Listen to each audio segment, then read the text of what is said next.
الحمد للہ الذی زین النبیین بحبیبہ المصطفیٰ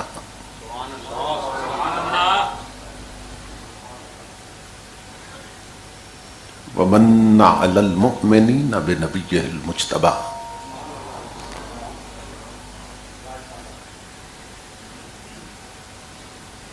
الصلاۃ والسلام علی سیدنا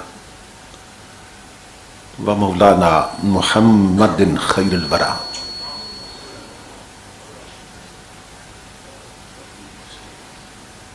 وعلی آلہ واصحابہ المتأدبین بالتقوی.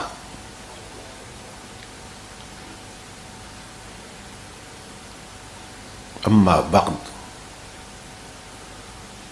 فاعوذ باللہ السمیع العلیم من الشیطان اللعین الرجیم. بسم اللہ الرحمن الرحیم.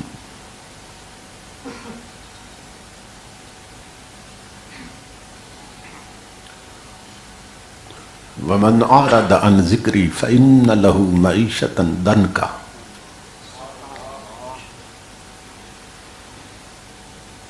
فإن له معیشة ضنکا ونحشره یوم القیامة اعمی.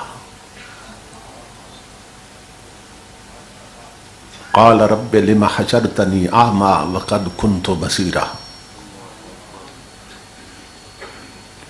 قال كذلك اتتك آیاتنا فنسیتها وكذلك اليوم تنسى. صدق اللہ مولانا العظیم. ان اللہ وملائکتہ یصلون علی النبی یا ایہا الذین آمنوا صلوا علیہ وسلموا تسلیما.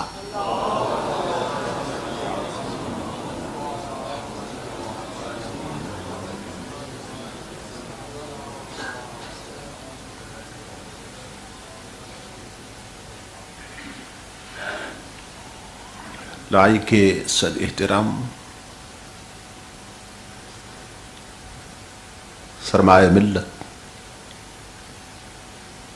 یادگار اسلاف صدر مجلس حضرت قبلہ پیر سید توصیف حسین شاہ صاحب حمدانی دامت برکاتہ العالیہ، خطیب اسلام استاذ العلماء سرمایہ ملت حضرت علامہ ابو ذر خان صاحب دامت برکاتہم القدسیہ، مجاہد ملت خطیب اسلام مخلصی فی اللہ حضرت علامہ قاری سخاوت حسین صاحب زید مجدہ، خطیب اسلام حضرت علامہ قاری عصمت اقبال صاحب، برادر محترم جناب سردار اصغر علی صاحب اور دیگر معزز مشائخ و علماء کرام اور معظم خواتین و حضرات، اللہ رب العزت کا لاکھ لاکھ شکر ہے کہ جس نے اپنی توفیق خاص سے آپ کو اور مجھے ایک ایسا دین کامل عطا کیا ہے کہ جس کا تعلق اپنے ماننے والوں کے ساتھ اس دنیا میں بھی قائم رہتا ہے، قبر میں بھی قائم رہتا ہے اور حشر میں بھی قائم رہنا ہے. اور ایصال ثواب کی یہ مجالس جو کبھی قل شریف کے عنوان سے قائم کی جاتی ہیں، کبھی چہلم اور 40واں کے عنوان سے قائم کی جاتی ہیں، کبھی برسی سالانہ یا عرس کے عنوانات سے قائم کی جاتی ہیں، اپنے گزر جانوں والے کے ساتھ تعلق قائم رکھنے کا ایک ذریعہ اور وسیلہ ہے. آج کا پروگرام جیسا کہ آپ حضرات کے علم میں ہے کہ خطیب اسلام برادر عزیز محب و مشفق حضرت علامہ قاری محمد شفاقت صاحب کی خالہ محترمہ مرحومہ کے ایصال ثواب کے لیے انتہائی عقیدت اور محبت سے قائم کیا گیا ہے۔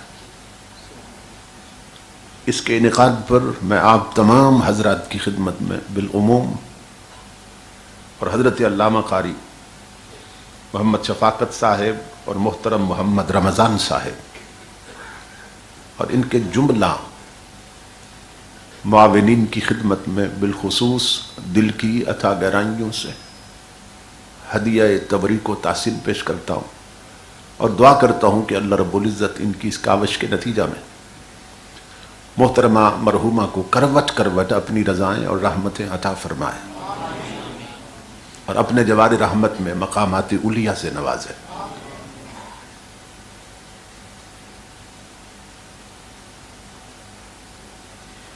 نبی اکرم صلی اللہ تعالی علیہ وآلہ وسلم کا ارشاد گرامی ہے، امتی امت مرحومت، کہ میری امت رحم کی گئی امت ہے، میری امت پہ اللہ رب العزت نے رحمت فرما دی ہے۔ گزر جانے والوں کو جو مرحوم کہا جاتا ہے تو یہ تصور اسی حدیث سے لیا گیا ہے کہ حضور نے پوری امت کو امت مرحومہ فرمایا، امتی امت مرحومت، کہ میری امت رحم کی گئی امت۔ اصحاب رسول نے سوال کیا، یا رسول اللہ صلی اللہ علیہ وسلم اس سے مراد کیا ہے، یعنی کس طرح اللہ نے آپ کی امت پہ رحمت فرما دی ہے؟ تو نبی اکرم صلی اللہ تعالی علیہ وآلہ وسلم نے جواب دیا، میری امت پہ اللہ نے اس طرح کرم فرما دیا ہے، تدخل قبورها بذنوبها وتخرج من قبورها ولا ذنوب علیہا، کہ میری امت کے لوگ جب قبروں میں جائیں گے تو گناہ ساتھ ہوں گے، گناہ گار لوگ جب قبروں میں جائیں گے تو گناہ ساتھ ہوں گے، لیکن قیامت کے دن جب قبروں سے اٹھیں گے تو گناہ معاف ہوں گے۔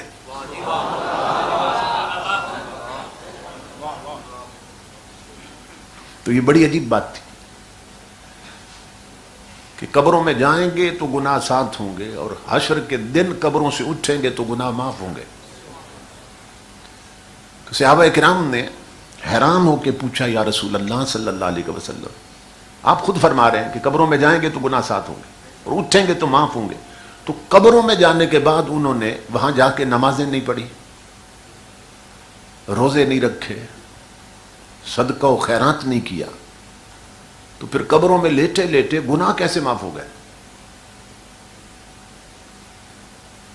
اب سننا توجہ سے، نبی اکرم صلی اللہ تعالی علیہ وآلہ وسلم نے جواب دیا کہ گھر پیچھے وہ فوت شدگان اپنے بھائی نہیں چھوڑائے تھے، بیٹے نہیں چھوڑائے تھے، ماں باپ فوت ہوئے تھے تو اولاد نہیں چھوڑائے تھے، اپنی برادری اور اپنے دوست نہیں چھوڑائے تھے، تو وہ جب نماز کے آخر میں عرض کرتے تھے ربنا اغفر لی ولوالدی وللمؤمنین، مولا مجھے بھی بخش دے، میرے ماں باپ کو بخش دے اور سب مومنوں کو بخش دے۔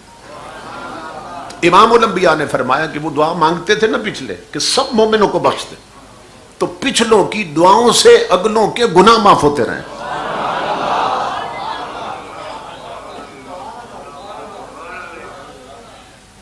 اب یہ بیکار عمل نہیں ہے، آج چونکہ اہل سنت کے جو مسلمات ہیں اور معتقدات ہیں ان کے بارے میں بھی تشکیک اور شک پیدا کیا جا رہا ہے، تو یہ ذہن میں رکھیے کہ جو گزر جاتے ہیں وہ ختم نہیں ہوتے ہیں۔ ہمارے ہاں عام کنسپٹ یہ ہے کہ موت پہ بات ختم ہو جاتی ہے، لیکن قرآن اور حدیث یہ سمجھاتی ہے کہ موت پہ بات ختم نہیں ہوتی ہے، موت سے بات شروع ہوتی ہے۔ موت مٹانے نہیں آتی، ختم نہیں کرنے آتی، صرف دنیا بدلوا دیتی۔ اس سے پہلے بھی ہم ایک دنیا بدل چکے ہیں، یعنی مرنے پر ہی دنیا نہیں بدلے، بلکہ اس سے پہلے بھی دنیا بدل چکے ہیں،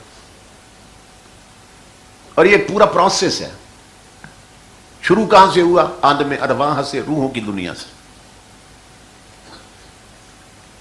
وہ ہمارا نقش اول تھا جب اللہ نے ہماری روحیں پیدا کی۔ پھر اللہ رب العزت نے عالم ارواح سے ہمیں اس دنیا میں بھیجا۔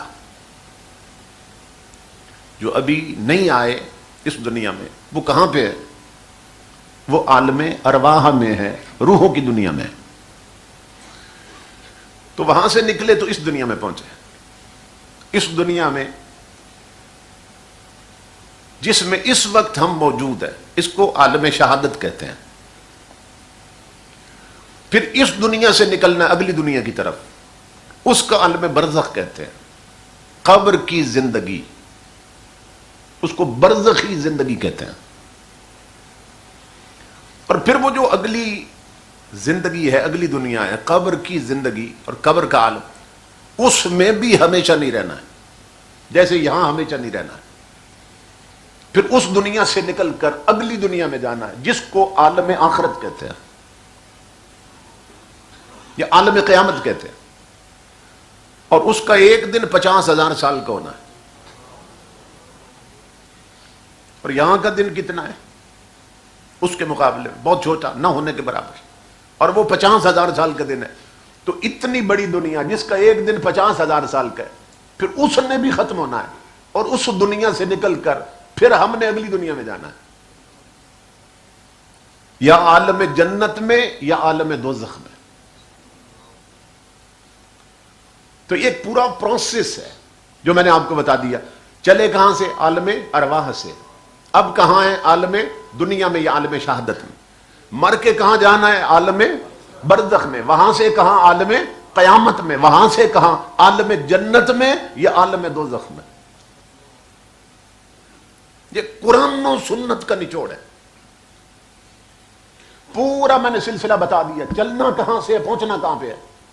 کوئی مائی کا لال مجھے سمجھا دے ان مرحلوں میں سے کس مرحلے میں ہم دنیا تو بدلتے رہے، مٹے کہاں پہ ہیں؟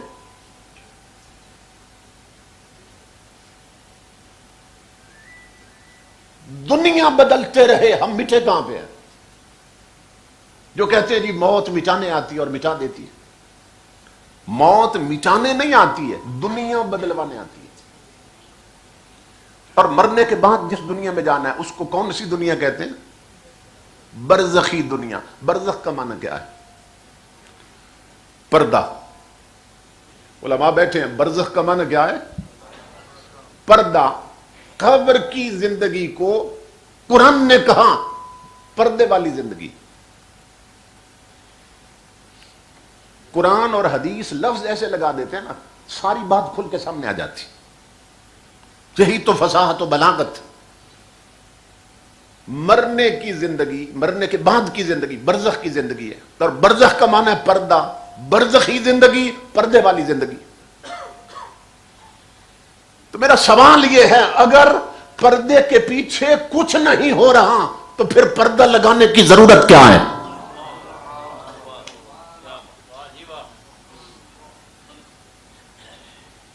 وہ برزخی زندگی ہے نا، پردے والی زندگی ہے۔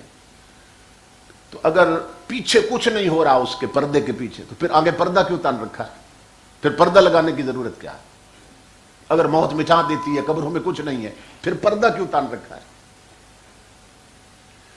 یہ برزخ کا لفظ بتا رہا ہے، پیچھے سب کچھ ہو رہا ہے۔ تو موت مٹانے نہیں آتی ہے، دنیا بدلوانے آتی۔ اس دنیا میں ہم کیسے پہنچے ہیں؟ بذریعہ ولادت پہنچے ہیں۔ اور اس سے اگلی دنیا میں کیسے جانا ہے؟ بذریعہ موت جانا ہے۔ بس اتنی سی بات۔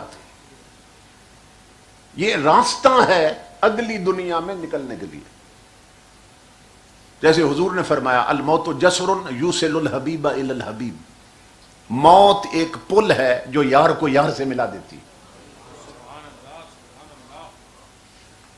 ہیں کیسا بلیغ لفظ استعمال کیا، جسرن، موت ایک پل ہے جو یار کو یار سے ملا دیتی ہے. تو یہ بتایا جا رہا ہے کہ ہمیں جو محبوب حقیقی ہے نا وہ اس پل پہ ملے گا.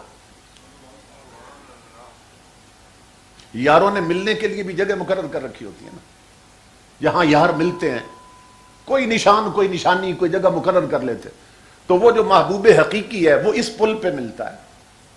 حضور فرما رہے ہیں تو جس پل پہ یار مل جائے وہ موت ہے یا حیات ہے؟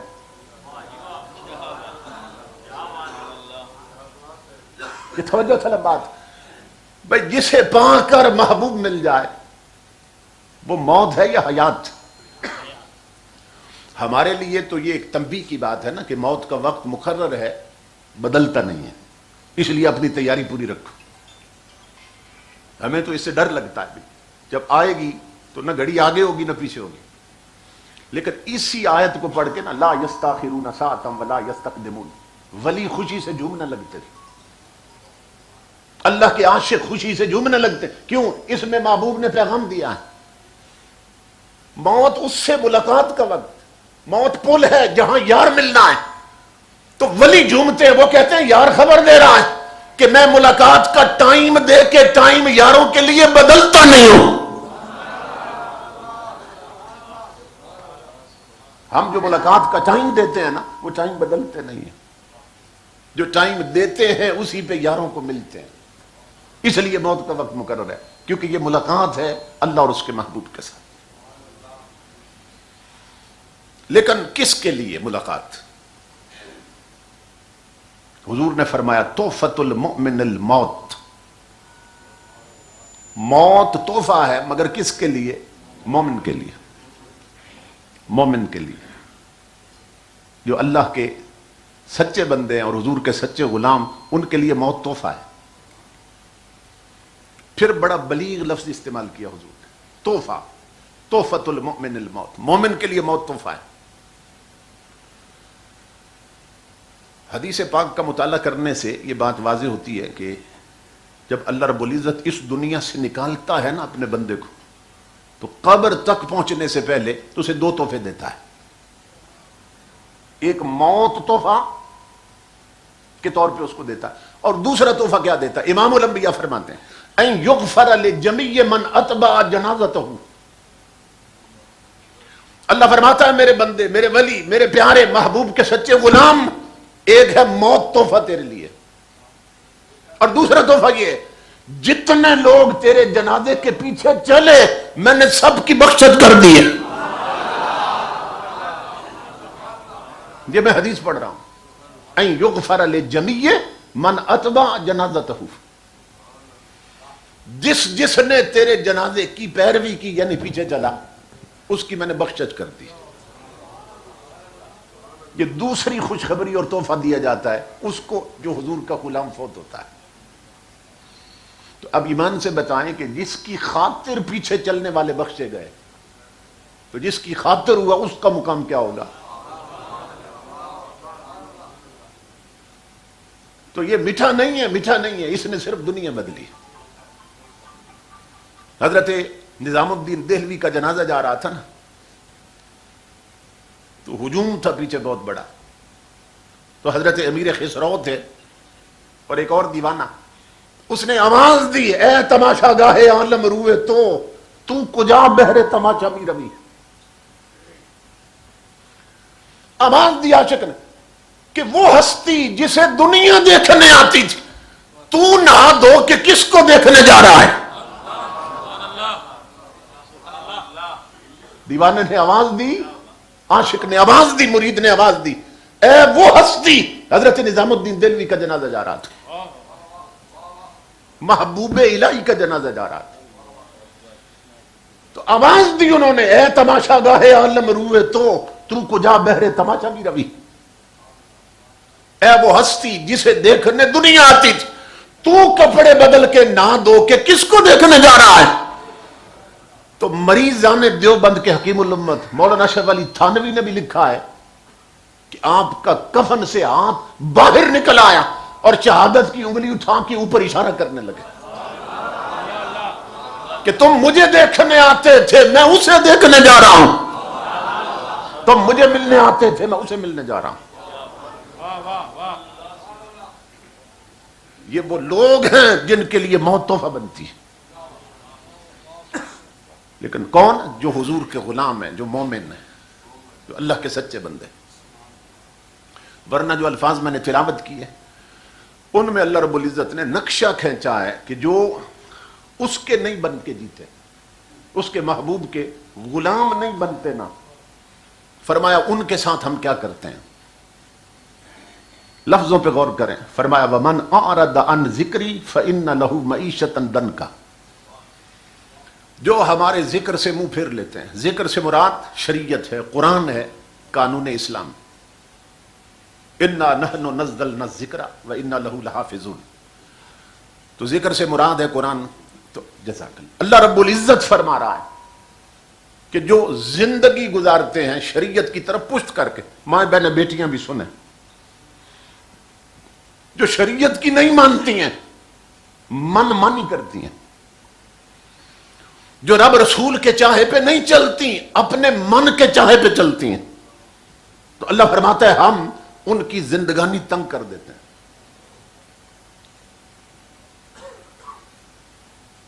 اب یہ توجہ طلب بات ہے، ایک سزا تو یہ دیتے ہیں زندگانی تنگ کر دیتے ہیں، اور دوسری سزا کیا دیں گے؟ وَنَحْشُرُهُ يَوْمَ الْقِيَامَةِ أَعْمَى، اور قیامت کے دن جب قبروں سے اٹھائیں گے تو ہم ان کی آنکھیں چھین چکے ہوں گے، انہیں نابینا کر دیں گے۔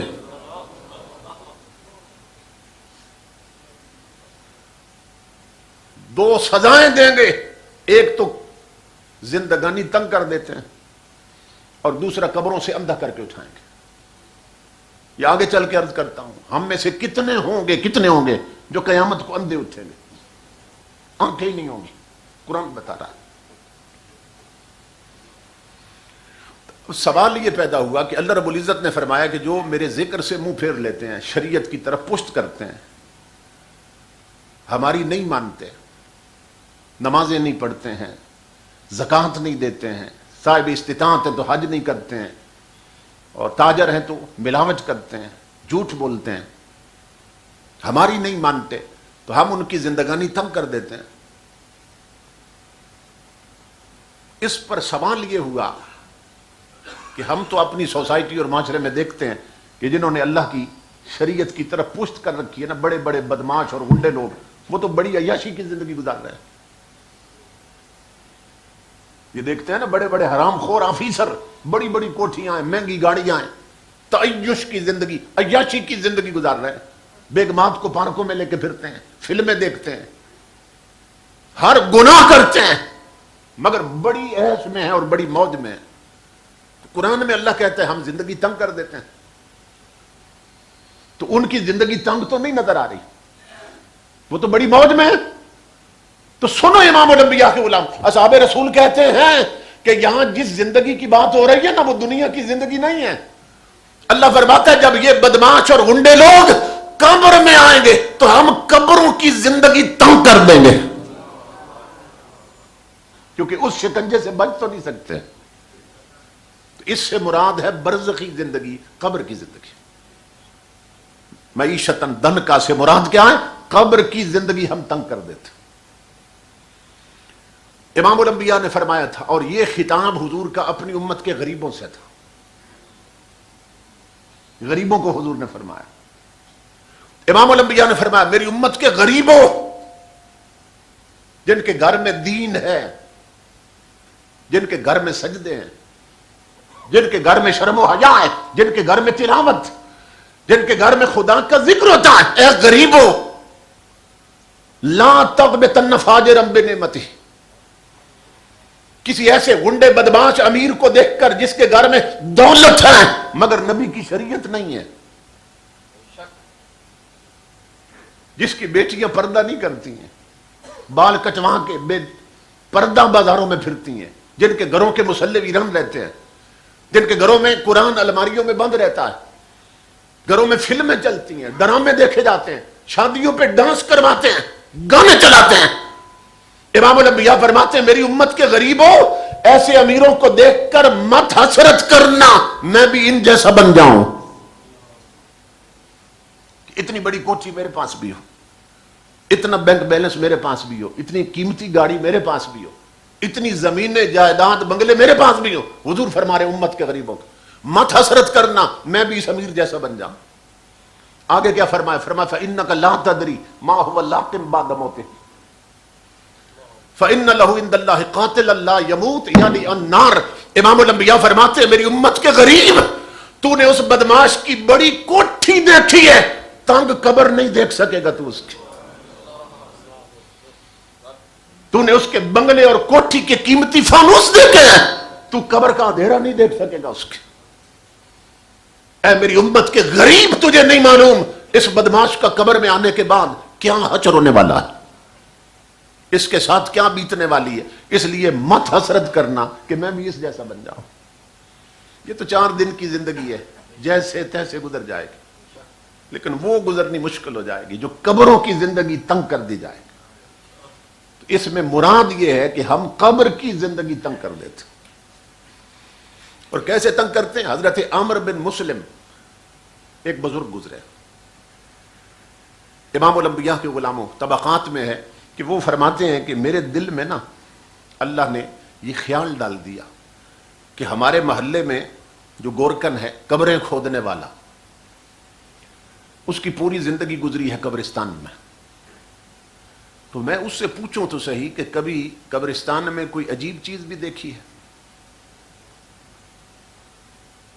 یہ خیال آیا تو میں اٹھ کے اس کے گھر چلا گیا، تو میں نے اس سے پوچھ لیا، تو وہ رونے لگ گیا، کہنے لگا کہ ایک ایسی چیز دیکھی ہے، ایسا منظر دیکھا ہے کہ اسی نے میری غفلت کی پٹی بھی اتار دی تھی، پہلے میں بھی غفلت میں ڈوبا ہوا تھا۔ میں نے کہا کیا دیکھا ہے؟ کہنے لگا میرا پیشہ ہے کہ میں 2 3 4 قبریں نا تیار کر کے بیٹھ جاتا ہوں، پھر جن کا کوئی فوت ہو جائے وہ آ کے نا وہ قبر مجھ سے خرید لیتے ہیں، اس کی مزدوری مجھے دے دیتے ہیں، اسی پر میری گزر اوقات ہو رہی ہے۔ تو اسی طرح میرا سلسلہ چل رہا تھا، تو وہ کہتا ہے ایک دن میں نے 2 قبریں تیار کر لی تھیں اور تیسری قبر کھودنے لگا، تو جو ہی قبر میں نے کھودنا شروع کی نا، اس قبر سے مجھے تپش آنے لگ گئی، گرمی آنے لگ گئی، سیک آنے لگا قبر سے، جیسے آگ سے تپش آتی۔ میں بڑا حیران ہوا۔ اس کے کنارے پہ ایک جھاڑی تھی، اوپر میں نے نا کپڑا ڈال کے نا چھتری سی بنا لی، سایہ سا بنا لیا کہ جیسے بھی ہے اس قبر کو بھی مکمل کرنا ہے، تیار کرنی۔ میں پسینے میں بھیگ گیا، تپش آ رہی تھی اس سے، وہ قبر بھی میں نے تیار کر لی۔ وہ کہتا ہے اب 3 قبریں تیار تھیں اور میں سامنے درخت کے سائے میں جا کے بیٹھ گیا، اب میرا گاہک کب آتا ہے، گاہک کے انتظار میں۔ وہ کہتا ہے عمر بن مسلم اللہ کی عزت کی قسم میں نے دیکھا آسمان سے 2 سوار اترے ہیں،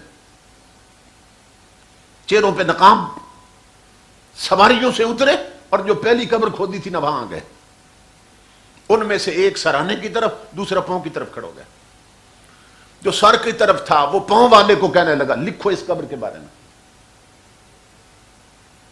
اس نے کہا کیا لکھوں؟ اس نے کہا 12 میل لمبی لکھ دو، 12 میل چوڑی لکھ دو۔ پہلی قبر کا یہ فیصلہ کیا اس نے، 12 میل لمبی 12 میل چوڑی، یہ لکھ دو۔ اس نے لکھ دی۔ میں دیکھ رہا ہوں وہ دوسری قبر پہ آ گئے۔ اس نے کہا اب لکھو اس قبر کے بارے میں۔ اس نے کہا کیا لکھوں؟ اس نے کہا چاروں طرف جہاں تک نظر جاتی ہے وہاں تک وسیع لکھ دو۔ اس نے وہ بھی لکھ دی۔ وہ پھر تیسری قبر پہ آ گئے جس سے مجھے تپش آئی تھی۔ کہتا اللہ کی عزت کی قسم میں دیکھ رہا تھا اور سن رہا تھا اور میرا رب مجھے دکھا رہا تھا۔ اس نے پھر کہا اب لکھو اس قبر کے بارے میں۔ اس نے کہا کیا لکھوں؟ اب یہ بتانا چاہتا ہوں قبروں کی زندگی تنگ کیسے کرتا ہے۔ کہتا ہے بابا میں نے دیکھا، اس نے اشارہ کیا انگشت شہادت کے ساتھ اور انگوٹھے کے ساتھ، اس نے کہا شہادت کی انگلی اور یہ انگوٹھا، اس کا درمیانی فاصلہ لکھ دو اس قبر کے لیے۔ وہ بھی لکھ دی اس میں۔ جس انداز سے وہ آئے تھے نا، اسی انداز سے بیٹھے سواریوں پھر آسمانوں میں غائب ہو گئے۔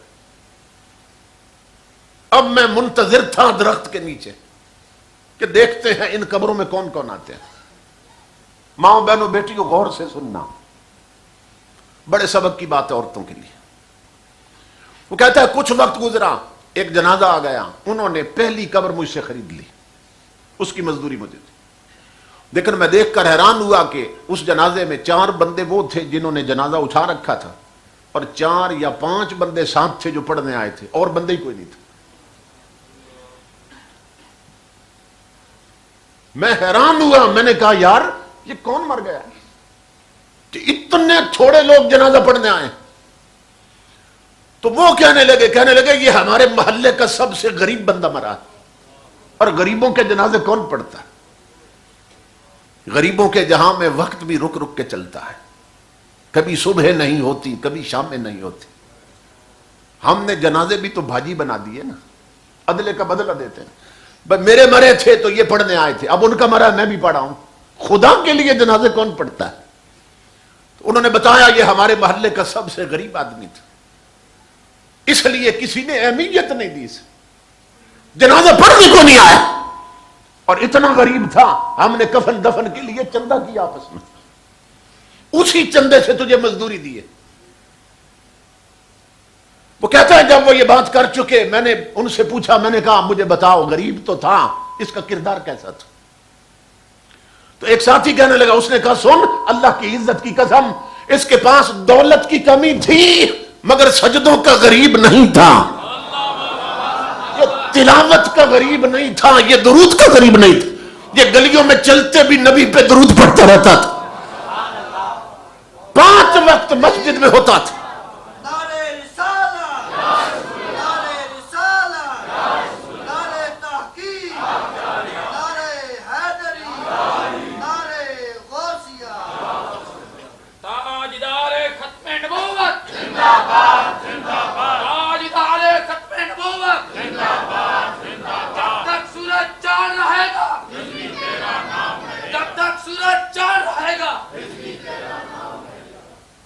دولت کا غریب تھا مگر سجدوں کا غریب نہیں تھا، کلمے کا غریب نہیں تھا۔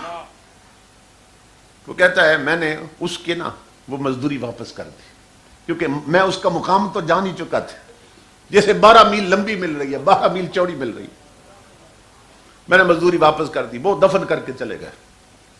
میں پھر درخت کے نیچے اب منتظر تھا اب کون آتا ہے۔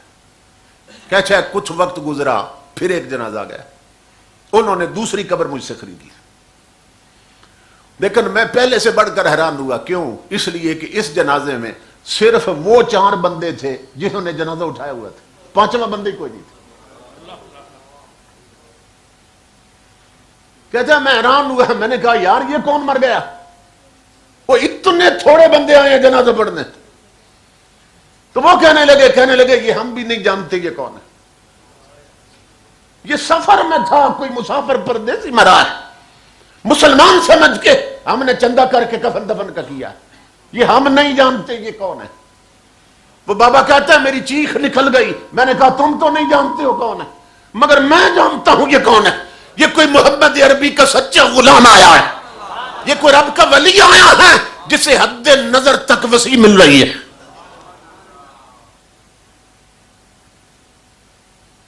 اس کی مزدوری بھی واپس کر دی، وہ آئے اور دفن کر کے چلے گئے۔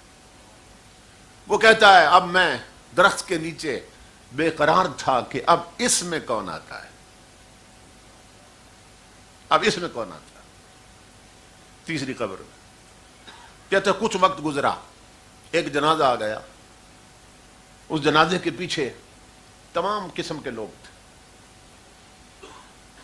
بھیڑ تھی جنازے میں، جنازے پر ویلوٹ کی چادر پڑی تھی، اوپر مخمل کی چادر پڑی تھی، اور اوپر پھول رکھے ہوئے تھے۔ انہوں نے آ کر تیسری قبر مجھ سے خرید لی۔ میں حیران ہوا، اتنے لوگ ہیں جنازے میں اور تیسری قبر مجھ سے خریدی ہے. تو میں نے ایک بندے سے پوچھا, میں نے کہا یار یہ کون مر گیا؟ تو وہ کہنے لگے یہ ایک امیر آدمی کی بیگم مر گئی.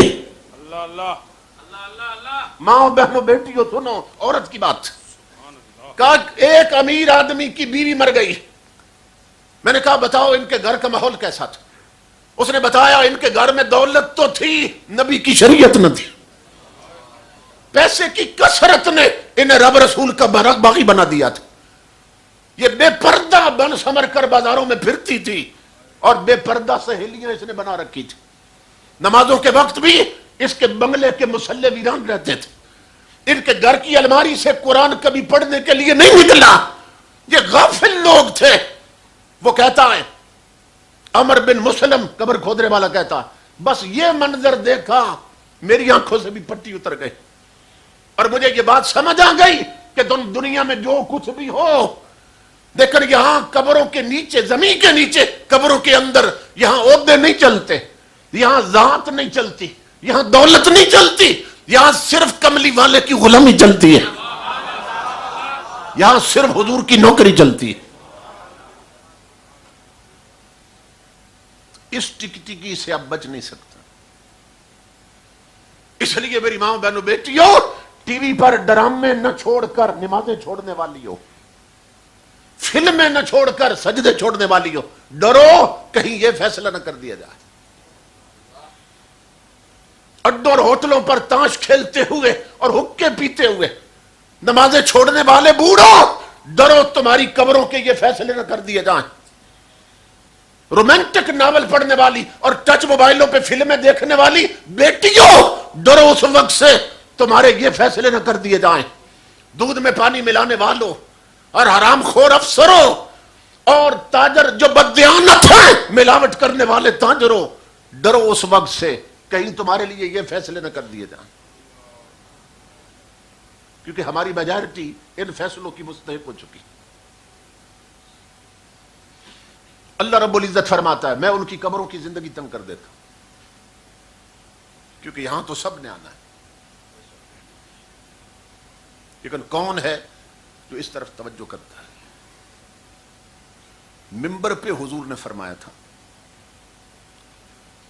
اور 15 صدیاں پہلے منبر پر حضور نے اپنی ایک حسرت بیان کی تھی. یہ 15ویں صدی ہے. 1500 سال پہلے منبر پر حضور نے اپنی ایک حسرت بیان کی تھی اور فرمایا تھا کوئی ہے جو میری یہ حسرت پوری کر دے. اور میری ماں بہنوں بیٹیوں اور جوانوں اور بزرگوں, آج بھی ہم اگر چاہیں نا اپنے نبی کی وہ حسرت پوری کر سکتے ہیں. آسان ہے, مشکل بھی کوئی نہیں.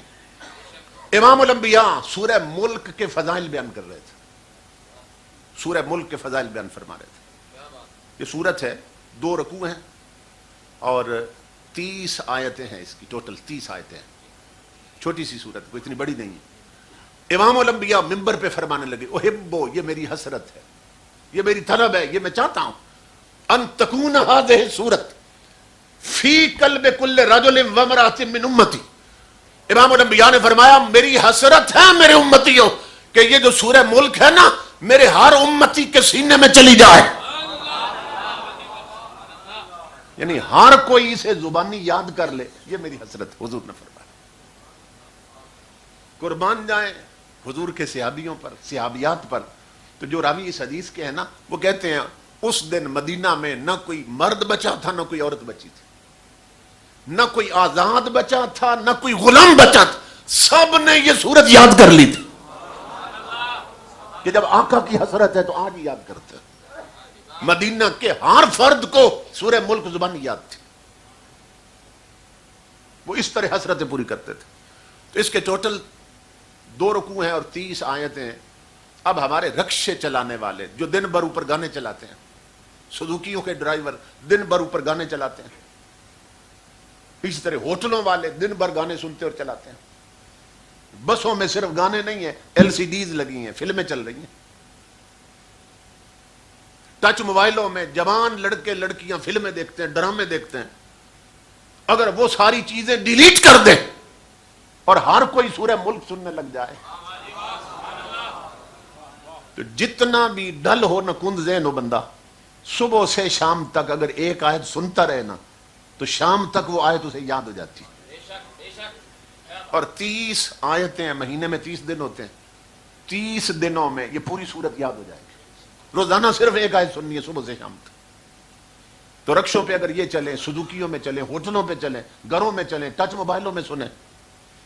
جن کو اللہ نے کاریں دی ہیں وہ باقی سیڈیاں چور کر دیں، آگ لگا دیں انہیں، اور صرف تلاوت سنیں قرآن کی. سورہ ملک سنیں، سن کر بھی نا قرآن دل پہ نقش ہو جاتا. یہ قرآن کا اعجاز، اور حضور کی حسرت پوری ہو جائے گی. اور پھر امام الانبیاء کے غلاموں، جو بندہ یہ سورت پڑھتا ہے نا اسے ملتا کیا ہے؟ یہ سنیے غور سے. تمہارے میرے نبی خبر دیتے ہیں جب وہ بندہ قبر میں چلا جاتا ہے اور مٹی ڈال کے لوگ پلٹ آتے ہیں نا، تو پھر آپ جانتے ہیں کہ فرشتے آتے ہیں امتحان لینے. 3 سوال کرتے ہیں: من ربک وما دینک وما کنت تقول فی حق ھذا الرجل الذی بعث فیکم. یہ سوال کرتے ہیں. تو تمہارے میرے نبی فرماتے ہیں سوال والے فرشتے بعد میں آتے ہیں، سورہ ملک پہلے پہنچ جاتی.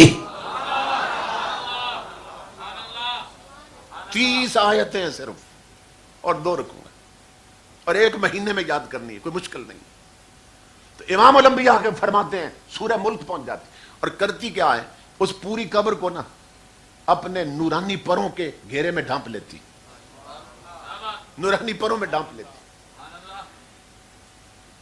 فرشتے آتے ہیں امتحان لینے کے لیے اس قبر کی طرف، اور انہیں راستہ ہی نہیں ملتا اندر جانے کا. حدیث پاک میں امام الانبیاء کے غلاموں، اس کے زندگی بھر کے گناہوں کا عذاب بھی تیار ہوتا ہے. وہ آتا ہے قبر کی طرف، اندر جانے کا راستہ ہی کوئی نہیں. سورہ ملک نے پوری قبر کو ڈھانپ لیا اپنے پروں سے، چھپا لیا اپنے پروں کے اندر. فرشتے عرض کرتے ہیں عذاب، مولا تیرا حکم تھا جاؤ امتحان لو، مگر اندر کوئی شے جانے نہیں دیتی. طاقت دیکھو سورہ ملک. فرشتے کہتے ہیں مولا کوئی شے ہمیں روک رہے، اندر نہیں جانے دیتے. اب اللہ آواز دیتا ہے میرے بھیجے ہوئوں کو کس نے روکا ہے؟ یہ تمہارے میرے نبی خبر دے رہے ہیں. سورہ ملک بولتی ہے مولا میں نے روکا ہے، مولا میں نے روکا ہے. اللہ فرماتا ہے کیوں روکا ہے؟ سورہ ملک. اب حدیث کے لفظ ہے تو جا دے لو، ان کا ترجمہ ہے سورہ ملک قبر والے کی طرف سے رب سے جھگڑا شروع کر دیتی ہے، اللہ سے جھگڑنے لگ جاتی اور کہتی ہے مولا میرا سوال یہ ہے جب یہ مجھے پڑھتا تھا تو اس کی طرف فرشتے آئے کیوں ہیں؟ اس کی طرف عذاب آیا کیوں ہے؟ یہ روزانہ مجھے پڑھ کے سوتا تھا زندگی میں. کیوں آئے فرشتے، کیوں آیا عذاب؟ جھگڑا کرتی ہے. اور اللہ کو کیا کہتی ہے؟ امام الانبیاء کے غلاموں، سورہ ملک کہتی ہے، حضور فرماتے ہیں سورہ ملک کہتی ہے مولا یا اعلان کر میں تیرا کلام نہیں ہوں، یا مجھے اپنے قرآن سے مٹا، یا پھر میری مان اور اس کی بخشت کر. اب سننا غور سے، پوری حدیث سناتا ہوں آپ کو.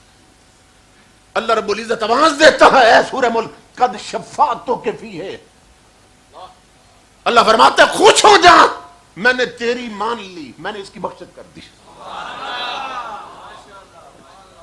امتحان والے فرشتے بھی واپس چلے گئے، قبر میں داخل ہی نہیں ہونے دی اس نے. سب عذاب لوٹ گئے، اس کی بخشت ہو گئی.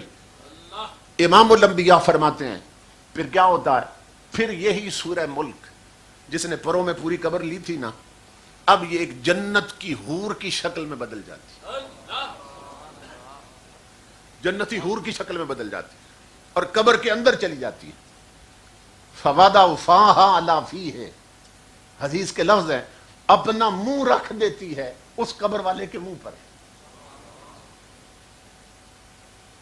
اپنا منہ قبر والے کے ہونٹوں پہ رکھ دیتی، اپنے ہونٹ اس کے ہونٹوں پہ رکھ دیتی.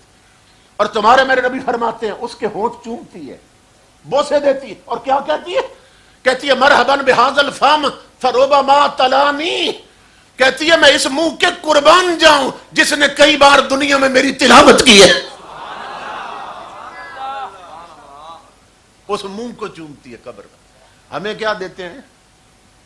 عقیدہ کیا دیتے ہیں بعض بدبخت لوگ؟ قبروں والے تو مٹ گئے، ختم ہو گئے، مٹی ہو گئے، اور معلوم ہی نہیں اندر کیا ہو رہا ہے. سورہ ملک حور بن کے اس کے منہ کو چوم رہی ہے، اس کے ہونٹوں پہ بوسے دے رہی ہے، اور کہتی ہے میں صدقے جاؤں اس منہ پر جس نے کئی بار زندگی میں میری تلاوت کی ہے. اور امام الانبیاء کے غلاموں، بات یہاں ختم نہیں ہوتی ہے. امام الانبیاء فرماتے ہیں جب منہ چوم کر ہٹتی ہے نا، پھر سینہ چومنے لگ جاتی ہے، اور کیا کہتی ہے؟ مرحباً بہذا الصدر فربما وعانی. کہتی ہے میں اس سینے کے قربان جاؤں جس نے زندگی میں مجھے پڑھ پڑھ کر یہاں محفوظ کر لیا تھا، یہاں سینے میں محفوظ کر لیا، یعنی زبانی یاد کر لیا تھا، مجھے پڑھ پڑھ کے سن سن کے یاد کر لی. میں اس سینے کے قربان جاؤں. قربان جائیں میرے مولا تیری رحمتوں کی. بات یہاں ختم نہیں ہوتی ہے. تمہارے میرے نبی فرماتے ہیں پھر چومتی چومتی نہ پورے جسم کو، پھر اس کے پاؤں پہ آتی ہے اور اس کے دونوں پاؤں چومتی ہے. وہ حور دونوں پاؤں چومتی ہے اور کیا کہتی ہے؟ مرحباً بہاتین القدمین بہاتین القدمین فربما قامتا بی. کہتی ہے میں ان پاؤں کے قربان جاؤں جن پہ کھڑے ہو کر دنیا میں کئی بار اس نے میری تلاوت کی ہے.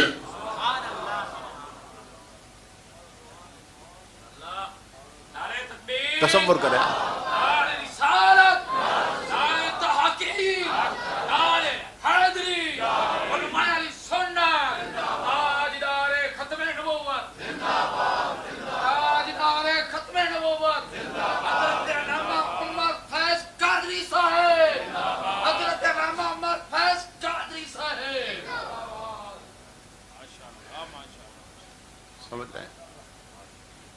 اب جو صرف سورہ ملک پڑھتا ہے اس کو اتنی عزت دی جا رہی ہے، تو جو پورا قرآن پڑھتا ہے زندگی بھر اس کا مقام کیا بنے گا؟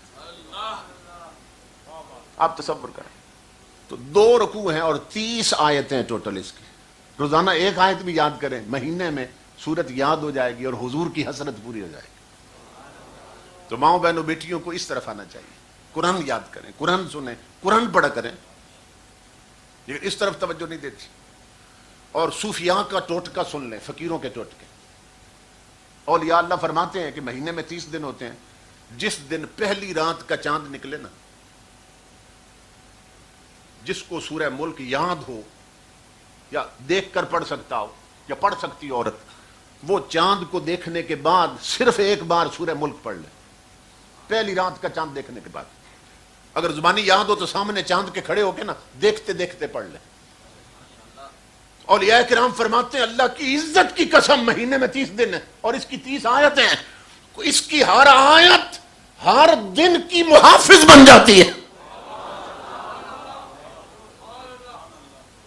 اور اس مہینے میں اس حد تک صوفیاء نے لکھا اور فقیروں نے کہ اس مہینے میں اگر آسمان بھی زمین پہ گر جائے نا، اس بندے کا بال بھی ٹیڑھا نہیں ہوگا جس نے یہ عمل کر رکھا ہوگا.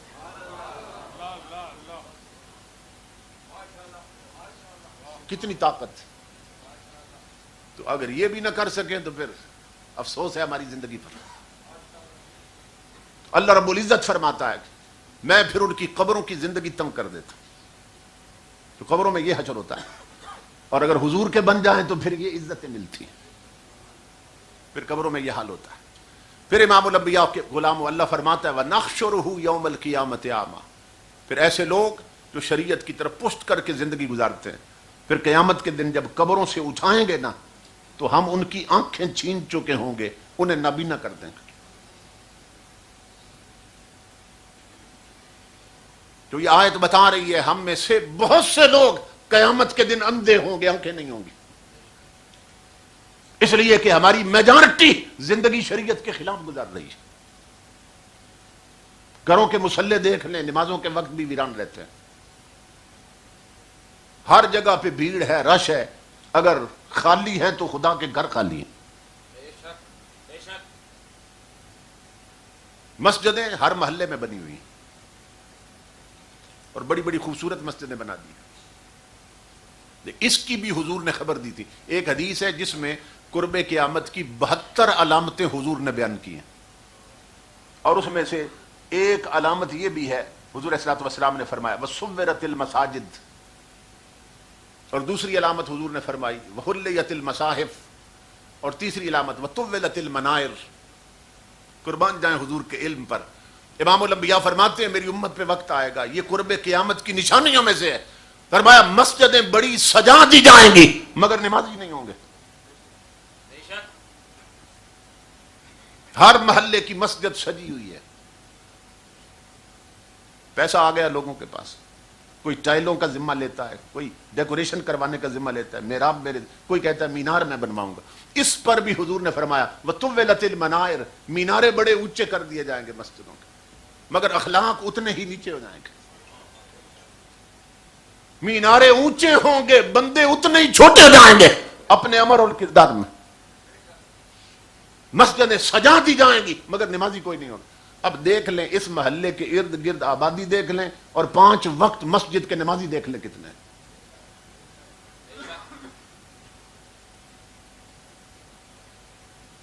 اور امام الانبیاء فرماتے ہیں نماز کے وقت بھی جو مسجدیں ویران رہتی ہیں، محلے کے لوگ نہیں آتے، مسجد بددعا کرتی اللہ کی بارگاہ میں کہ مولا ان محلے والوں نے جس طرح مجھے ویران رکھا ہے نا، تو ان کی نسلوں کو بھی اجاڑ دے، حدیث پاک۔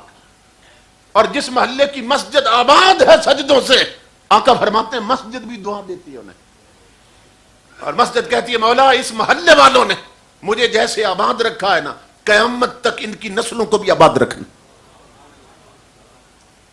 اس لیے ٹی وی پر ڈرامے دیکھتے ہوئے نمازیں چھوڑنے والوں، مسجدوں کی بددعائیں مت لو ورنہ نسلیں اجڑ جاتی ہیں۔ تو امام الانبیاء نے فرمایا وَحُلِّيَتِ الْمَصَاحِفِ، اور ہر گھر میں قرآن بڑا سجا سنورا پڑا ہوگا، سجاوٹ والا قرآن، اوپر غلاف دیکھو بڑے قیمتی ویلوٹ کے غلاف، چمکیلے بھڑکیلے کپڑوں والے غلاف، ہر گھر میں قرآن سجا سنورا پڑا ہے مگر پڑھنے والا کوئی نہیں۔ کتنے لوگ ہیں، کتنی مائیں بہنیں بیٹیاں ہیں جو روزانہ اٹھ کے قرآن کی تلاوت کرتے ہیں۔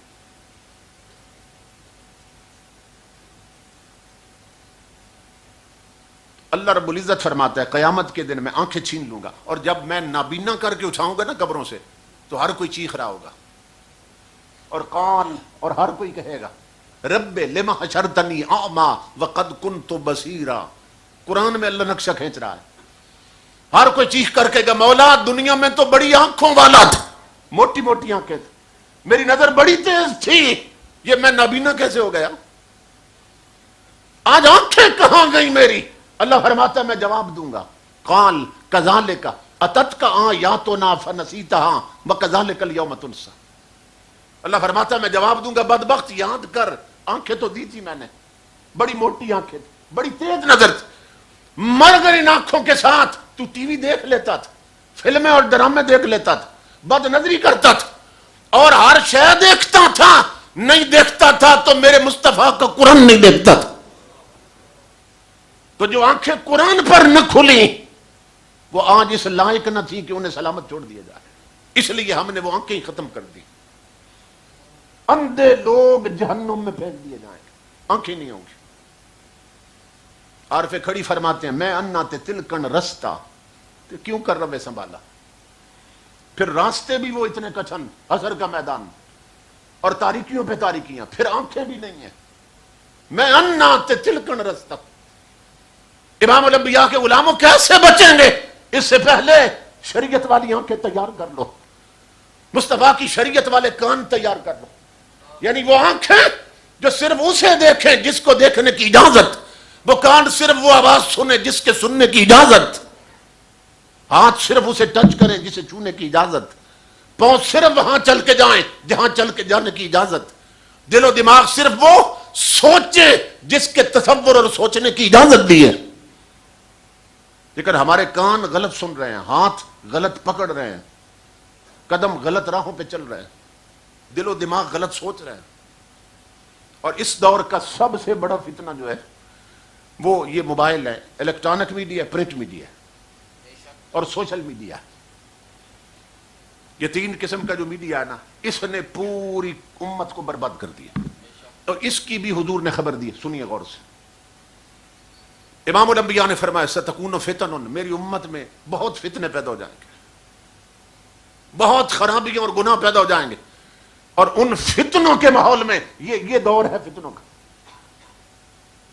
جس میں ہم ہیں، حضور فرماتے ہیں اس میں بچے گا کون، بہتر کون ہوگا؟ فرمایا القائد فیہا خیر من القائم،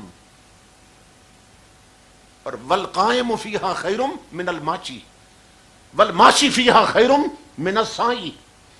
امام الانبیاء فرماتے ہیں ان فتنوں اور بے حیائی کے دور میں حضور فرماتے ہیں جو گھر کہیں چھپ کے بیٹھا ہوگا نا وہ کھڑے ہونے والے سے بہتر ہوگا۔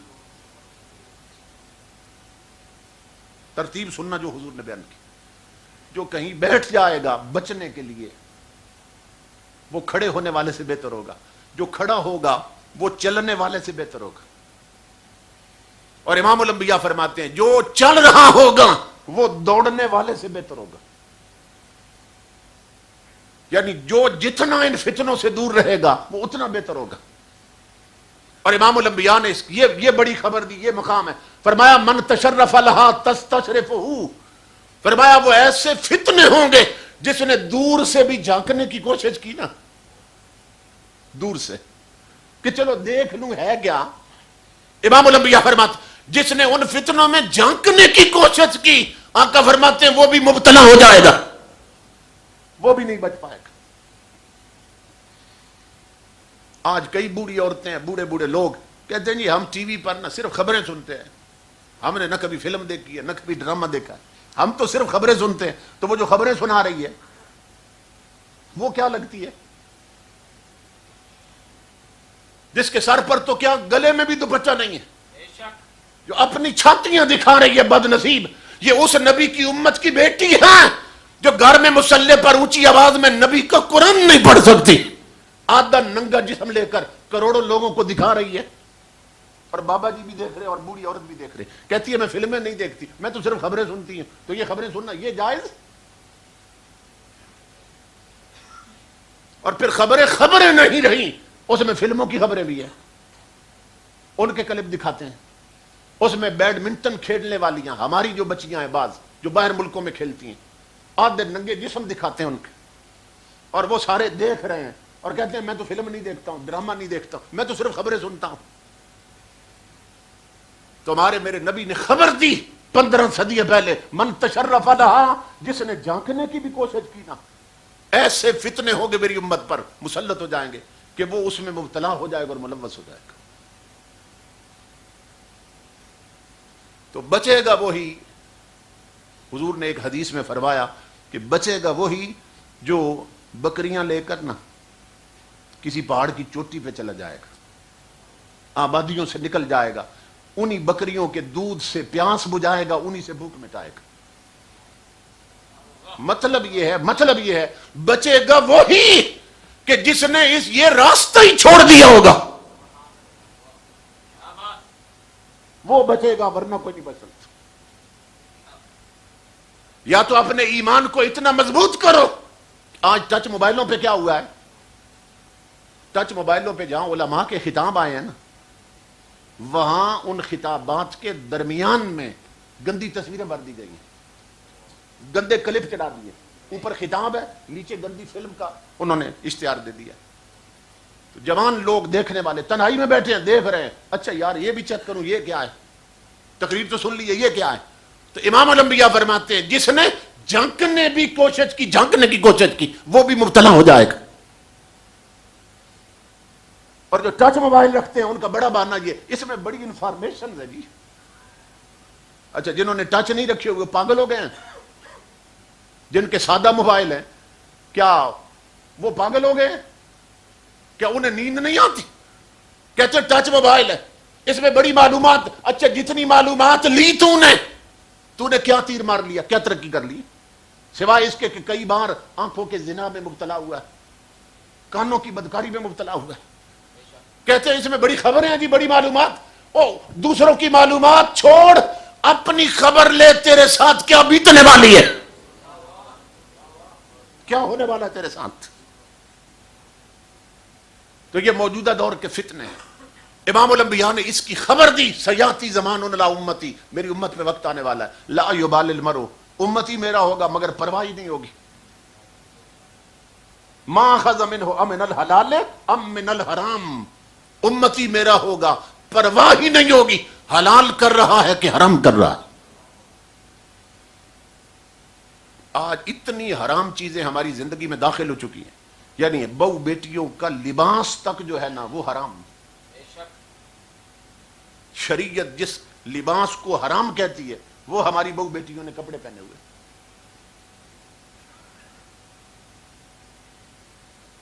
اتنے فتنے. اور اس پر حضور صلی اللہ علیہ وسلم نے فرمایا کہ میری امت کی بہو بیٹیوں پر وقت آئے گا کپڑے پہن کر بھی ننگی ہوں گی. یہ حدیث پاک کیا فرمایا؟ کپڑے اتار کے ننگی ہوں گی؟ نہیں، کپڑے پہن کر بھی ننگی ہوں گی. یعنی اپنی سوچ کے مطابق وہ کہیں گی ہم نے کپڑے پہنے ہیں، مگر نبی کی شریعت کے مطابق وہ کپڑے نہیں ہیں، وہ ننگی ہے. کیونکہ لباس کے لیے شریعت نے جو ضابطے بتائے ہیں وہ ضابطے اس لباس میں نہیں ہیں، وہ لباس ان ضابطوں کو پورا نہیں کرتا. 3 قسم کا لباس جو پہنتی ہیں وہ ننگی ہیں شریعت کی نظر میں. یہ سمجھ لے، جو ٹائٹ لباس پہنتی ہیں، تنگ لباس، جو پتلا کپڑا پہنتی ہیں جس سے اندر جسم نظر آتا ہے، جو شارٹ ڈریس پہنتی ہیں یعنی بازو ہاف بازو، آدھے ننگے ہیں آدھے بازو ہیں، بین نہیں ہے، گریبان کھلا ہے، نیک لائنیں نظر آ رہی ہیں، چانک اونچے ہیں کہ پیٹ اور نیفے نظر آ رہے ہیں، شلواریں اونچی ہیں کہ پنڈلیاں نظر آ رہی ہیں، جو ساڑیاں اور شارٹ ڈریس پہنتی ہیں. 3 قسم کی عورتیں شریعت کی نظر میں ننگی ہیں، کپڑوں میں نہیں ہیں. تنگ کپڑے پہننے والی ہیں، پتلے کپڑے پہننے والی ہیں، مختصر کپڑے پہننے والی ہیں کہ آدھا جسم ننگا آدھے پہ کپڑے ہیں. تمہارے میرے نبی فرماتے ہیں بس قیامت آنے کی دیر اٹھا کر جہنم میں پھینک دی جائیں. وہ ان کی قبریں نہیں ہیں، تنور بنے ہوئے، تنور بھڑکے ہوئے ہیں جن میں اٹھا کر پھینک دی جائے. اور امام الانبیاء فرماتے ہیں کہ انہیں کیا معلوم کہ کیا ہونا ہے وہاں. فرما ان اہل النار لیبکون الدم. حضور فرماتے ہیں وہ جب آئیں گے جہنم کی آگ میں تو آنکھوں سے آنسو نہیں روئیں گے، خون روئیں گے، خون بہائیں گے آنکھوں سے. اور کتنا بہائیں گے؟ تمہارے میرے نبی نے فرمایا، آقا فرماتے ہیں لو اجریت السفن فی دموعہم لجرت، کہ اس خون میں اگر کشتیاں چلانا چاہو گے وہ بھی چل پڑیں گی. اس وقت اتنا روئیں گے. اس رونے سے بہتر ہے میری ماں بہنوں بیٹیوں آج فلمی ناگنوں کی کاپی چھوڑ دو، فاطمہ زہرا کے در کی کنیزیں بن جاؤ، حضرت عائشہ صدیقہ کی غلامیں بن جاؤ. تھوکو، ٹھوکر مار دو ہر اس لباس کو جو حضور کی شریعت کے خلاف. سادہ کپڑے پہنو، ڈھیلے ڈالے کھلے کپڑے پہنو، بڑی بڑی چادروں کی بکل میں آ جاؤ.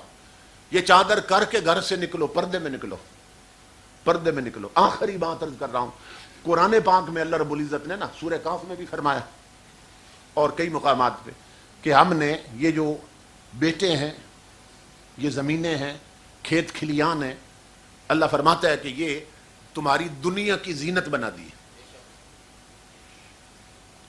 المال والبنون زینت الحیات الدنیا.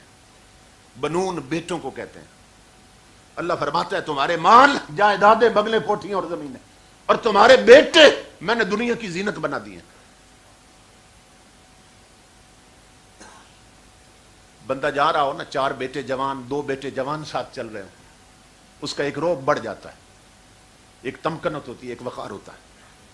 اچھی سواری ہو، اچھا رہن سہن ہو، اس کا ایک وقار ہوتا ہے، ایک تمکنت ہوتی ہے. اللہ فرماتا ہے یہ بیٹے اور یہ جائیداد اور بنگلے کوٹھیاں ہم نے تمہاری دنیا کی زینت بنا دی ہیں، اس سے تم سج جاتے ہو. لیکن کسی مقام پر پورے قرآن میں اللہ نے یہ نہیں فرمایا کہ بیٹیاں بھی تمہاری زینت بنا دی ہیں. یہ توجہ طلب بات. بیٹے بھی اولاد ہے، بیٹی بھی اولاد، مگر قرآن میں اللہ نے فرمایا بیٹے زینت ہے دنیا کی. کسی مقام پر نہیں فرمایا بیٹیاں بھی تمہاری زینت بنا دی ہیں. کیوں نہیں فرمایا؟ اس لیے نہیں فرمایا کہ زینت وہ ہوتی ہے جسے دنیا دیکھتی ہے.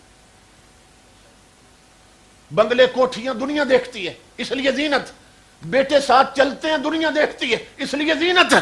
بیٹیوں کو زینت نہیں فرمایا. کیوں؟ فرمایا بیٹیاں دکھانے کی شے نہیں, چھپانے کی شے. بیٹیاں دکھائی نہیں جاتی, چھپائی جاتی ہیں. اور آج صورتحال یہ ہے کہ دیکھ لے ہماری شادیوں پر جو کچھ ہو رہا ہے. ہر گھر کی بہو بیٹیاں بن سنور کر ایسے لگتا ہے کہ یہ کوئی فلموں میں کام کرنے والی پہنچی ہوئی ہیں. لباس کی کوئی شرعی قید نہیں رہی, کوئی ضابطہ اخلاق نہیں رہا لباس کے لیے. میں ایک شادی پہ گیا, دیہات میں بارات اسلام آباد سے آئی تھی. بڑی کوچ سے جب عورتیں اتری تو اتنی جھنکار تھی نا جھانجروں کی, تو میں حیران ہوا. میں نے ان سے پوچھا, میں نے کہا یہ اتنی ناچنے والی ہیں یہ ساتھ کہ پاؤں میں گھنگرو باندھ رکھے. انہوں نے کہا یہ ناچنے والی نہیں ہیں, یہ شریفوں کی بیٹیاں ہیں. یہ اسلام آباد کا کلچر ہے کہ اب گھنگرو باندھتی ہیں اپنے پاؤں میں. تصور کریں آپ. علامہ اقبال نے کہا تھا دل کے پھپھولے جل اٹھے سینے کے داغ سے, اس گھر کو آگ لگ گئی گھر کے چراغ سے. اس لیے میری ماں بہنوں بیٹیوں وقت ہے, ابھی صحت بھی ہے, ابھی عبادت کے لیے ٹائم بھی ہے, ابھی فراغت ہے. اس سے پہلے کہ لا علاج بیماری میں جکڑی جاؤ اور پھر سجدے نہ کر سکو, پھر تڑپو کہ تلاوت کا موقع ملے اور پھر موقع نہ ملے. آج ہی حضور کی شریعت کے سانچے میں ڈل جاؤ. گھروں کے مصلے ویران ہیں, انہیں آباد کرو. مسجدیں ویران ہیں, جوانوں اپنے قدموں کو مسجدوں کے راستے پہ چلنے کا عادی بناؤ. بزرگوں اپنا اکثر وقت یا مسجدوں میں گزارو. دیکھو نا, بچہ ہوتا ہے تو امید ہے ابھی لڑکا بنے گا, جوانوں کو امید ہے ابھی بڑھاپا آئے گا. اب بوڑھوں کو آگے کیا امید ہے, جوان ہونا ہے یا مرنا ہے. اب بڑھاپے کے بعد موت ہے, تو وہ وقت جو ہوٹلوں پہ گزارتے ہو, جو اڈوں پہ گزارتے ہو, خدا کے گھر میں گزارو نا, کہ موت کا بلاوا آئے تو تم خدا کی چوکھٹ پہ پاؤ, وہاں موجود ہو. اس سے بہتر موت کون سی ہوگی. تو میں شکر گزار ہوں حضرت علامہ سخاوت صاحب کا اور دوسرے بھائیوں کا, میزبانوں کا, کہ جنہوں نے اس موقع پہ یاد کیا اور اتنے کثیر تعداد میں علماء تشریف لائے. اور امام الانبیاء کے غلاموں, وہ آخری پیغام جو دینا چاہتا ہوں وہ یہ ہے کہ دیکھ لو ایک بندہ اللہ نے ہمیں اسی دنیا میں دکھایا کہ جو معذور تھا, ٹانگوں سے ویل چیئر پہ بیٹھنے والا تھا, مگر اپنے نبی سے وفا کیا اس نے. مارے کھائیں در رسول نہیں چھوڑا, گھسیٹا گیا مگر یار کا در نہیں چھوڑا اس نے. اس کے کارکن شہید ہوئے مگر در رسول نہیں چھوڑا اس نے. امام الانبیاء کے غلاموں, دنیا نے دیکھا ہے, ہم غور نہیں کرتے ہیں.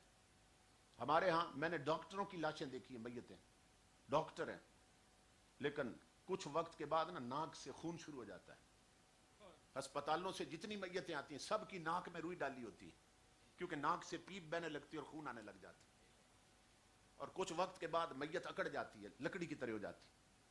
اسی طرح سر سے کپڑا گزار کر نہ منہ باندھ دیا جاتا ہے. اگر منہ نہ باندھا جائے میتوں کے منہ کھل جاتے اور ٹیڑے ٹیڑے ہو جاتے, یہاں سے گندی رطوبت بہنے لگ جاتی. غسل کے بعد بھی میتوں کے جسم سے غلاظت نکلتی. ڈاکٹروں کی دیکھیں, انجینئر دیکھیں, بڑے بڑے امیر لوگ دیکھیں, اللہ کی عزت کی قسم یہ حال ہوتا ہے. لیکن وہ محمد عربی کا غلام جو مرا حضور کے لیے, جیا حضور کے لیے, 3 دن تک اس کی میت بھی پڑی رہی ہے. نہ راک میں روئی ڈالی گئی تھی, نہ منہ باندھا گیا تھا, نہ رنگت بدلی ہے, نہ میت اکڑی ہے. اور تیسرے دن جنازہ اٹھا, کروڑوں لوگوں نے دیکھا, آج بھی اس کا چہرہ گلاب اور موتیے کو شرما رہا تھا.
پیغام تھا لوگوں دیکھو اس دیوانے کے چہرے کو دیکھو جس کی خیرات مدینے سے آتی جس کے رابطے شہر مدینہ سے جڑے ہیں اس کا چہرہ دیکھو تمہیں معلوم ہو جائے گا نور آنکھوں میں تو چہروں پہ اجالے ہوں گے مصطفیٰ والوں کے انداز نرالے ہوں گے تو تم بھی اسی قافلے میں شامل ہو جاؤ اسی قافلے میں شامل ہو جاؤ اللہ رب العزت ان علماء کا سایہ تا دیر ہمارے سروں پہ قائم رکھے جن میں سے بہت سے علماء جو ہیں وہ حضور کی عزت پر تحفظ کے لیے جیلیں بھگت کے آئے ہوئے ہیں